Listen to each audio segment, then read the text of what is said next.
I want to get into this video. It is lawyer Emily D. Baker reacts. Could Colleen Ballinger be arrested? Now, this has been sent to me a lot, and Emily D. Baker is someone that I can call a friend. I really appreciate Emily D. Baker, and she has been someone who has been a fellow content creator on here, known for her legal reacts and long-form live streams.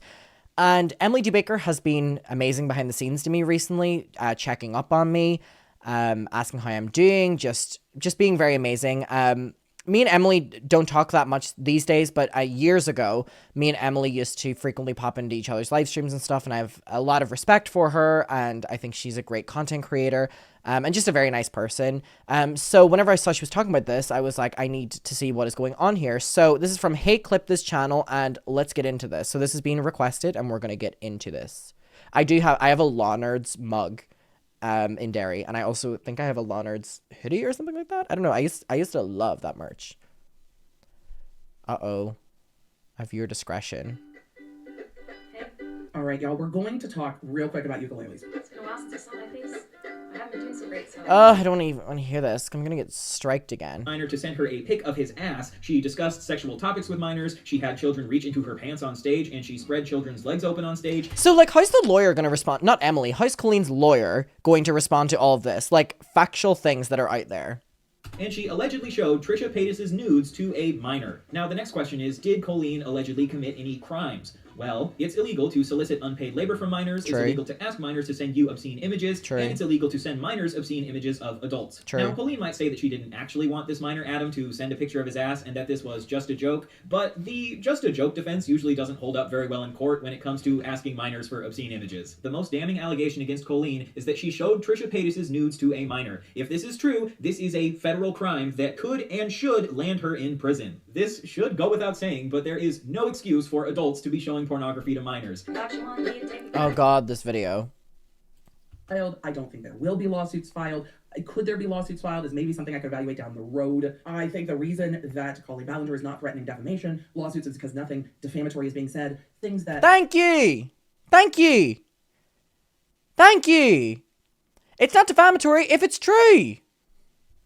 ...are unflattering have been said, but I don't think those unflattering things are untrue. Like all of you, we are watching it unfold in the internet. I love her earrings. Who's a YouTuber here on the platform who does commentary videos, was involved in this as a minor and talked about it in 2020, and the entire internet was terrible to him about it, called him a clout chaser and the rest of it. And then in 2023, others came forward and backed up everything he had said, not just with text messages and proof, but with their own stories.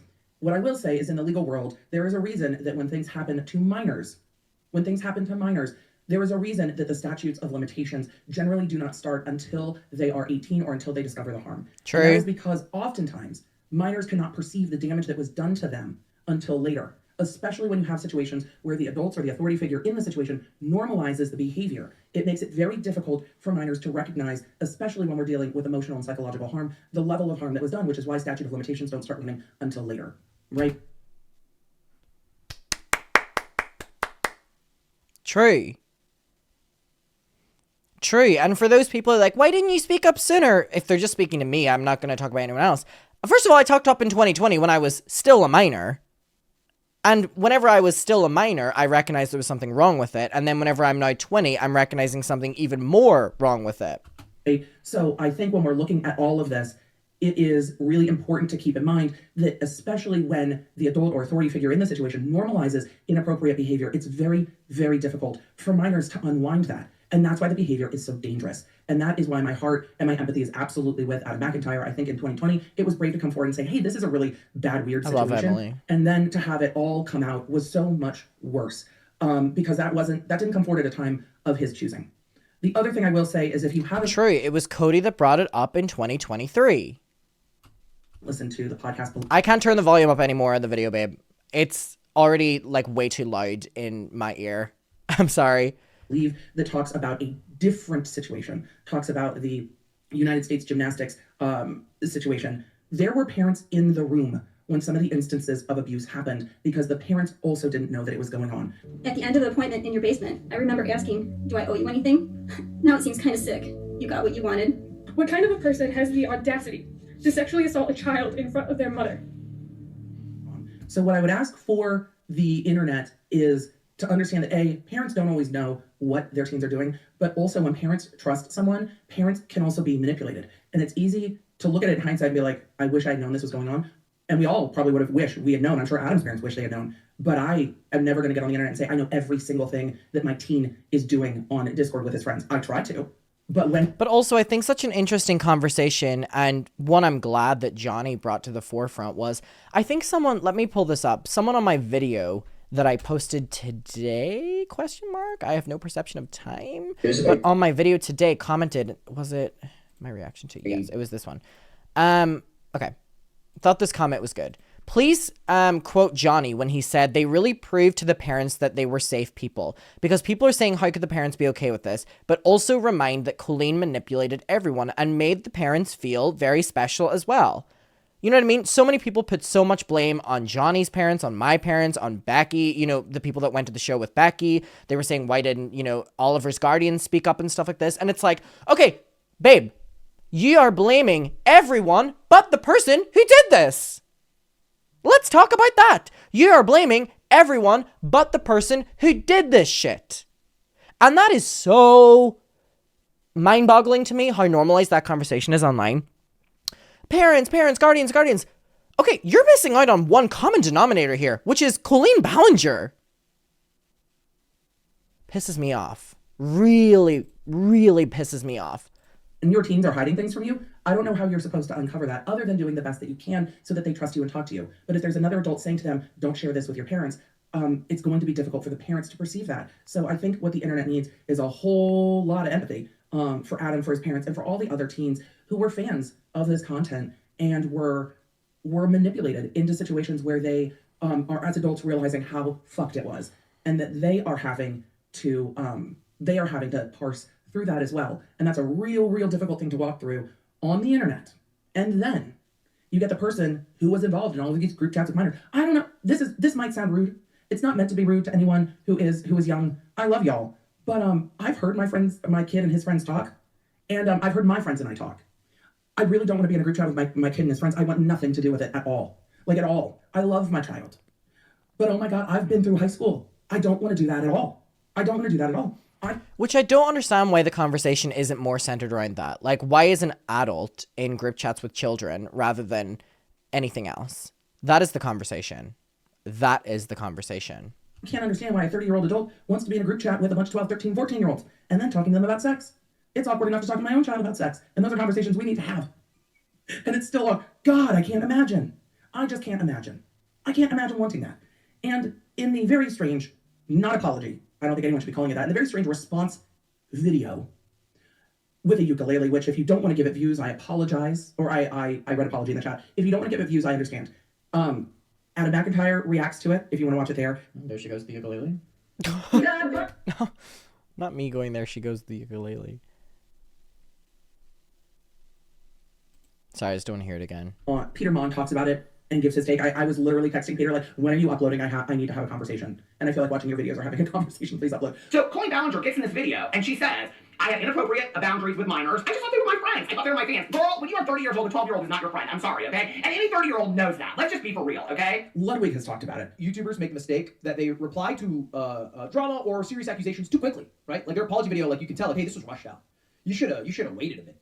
This is the only example I've ever seen where it's the opposite. You waited too long. You gave yourself too much time to cook, and what came out was a disaster. Hassan has talked about it. I assume we'll put the ukulele down. Just as long as it's entertaining. I'm so careful listening to it now because it just is getting striked everywhere. Seen anything play out quite like this? Wow. So all I would ask is, when it comes to the minors involved not perceiving the damage that was being done to them when they're minors, I think there is a lot of room for the internet to have some empathy and some grace in that situation. And I will stand behind always. Death threats are not okay. Doxing is not okay. Those things are not okay.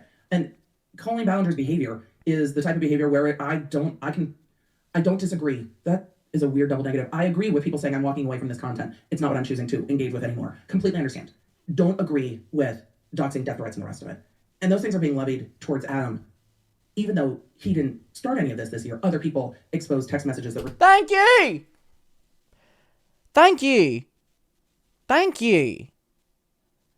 I do not think enough people are not focusing on the fact that if this was all about clout, if this was all about taking Colleen Ballinger down, trying to ruin her career, why would I have not revealed what was revealed this year by Cody Tyler, by the way, started it, and then I had to respond, in 2020?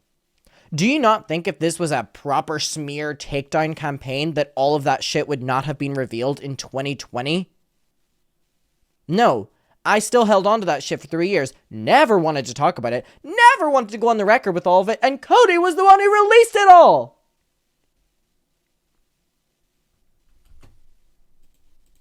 Were sent to him that were completely inappropriate. Which makes me sad. My husband was like, what in the world are you watching? I'm like, oh, Dr. B, so this is a situation, this is a song with a ukulele. And he's like, what? What is happening? Yeah, so this is unreal. The internet has been kind of a buzz with that particularly over the last, 12 hours or whatever.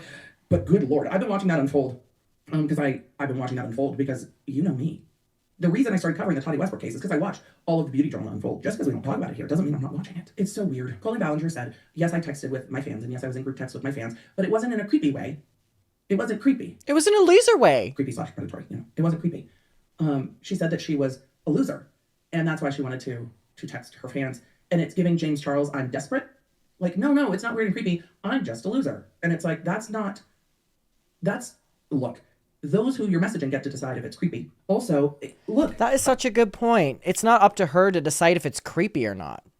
And her trying to take that power back. Fuck out of here. Fuck off. I don't know why it needs to be said, and I don't know why it's hard. Because for the law nerds, it's not hard. Don't be inappropriate with children. Why is that difficult? Why is this hard? Why do we keep talking about this? We were talking about this with the Balenciaga ads. Like, what the fuck are you doing? How is this passing muster in people's brains? Like, oh, it seems like a good idea to message children about whether or not they're virgins, what sex positions they like.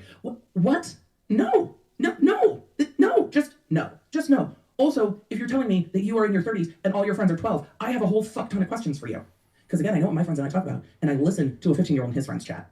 Those aren't chats. I think that's such a good point. Like, me being a 30-something-year-old or whatever age Emily D. Baker is, talking with my friends and then listening to the conversations my children have, they're two very different conversations and not necessarily something I want to engage in. Be a part of, or even want to be a part of. God, I lived through that part of my life. I understand. I think that's a good being point. a mentor figure. I was a camp counselor. When I was in my late teens, 19, 20, 21. I was a camp counselor. I understand that relationship with kids, but I wasn't there to be your friend. I was there to make sure you were safe and be a mentor. But I also didn't want to text you after camp was over. Also, cell phones didn't exist. But even with letter writing, people would write letters to the camp counselors. I'm not engaging in that as a friendship. We're not friends. There is room for mentorship. There is room for being a coach. There's room for that. But there are boundaries to that. And so for someone who is a content creator who is famous in this world to be trauma dumping on their audience, asking their audience to do things for them, and then asking for pics is not fucking okay. At all. It's not okay. Marcia said as a middle school teacher, this makes my stomach. Yeah. Because you understand. You understand as a middle school teacher, Marcia, that there is a dynamic between being a teacher or a mentor and trying to be friends with 12 and 13-year-olds in a really inappropriate way. So if you see people being disgusting to the now adults who were involved with this when they were minors, it's okay to send support to them. Adam McIntyre needs the support because the internet has again tried to dox him, threaten his pets, his family, his parents. It's awful. It's awful.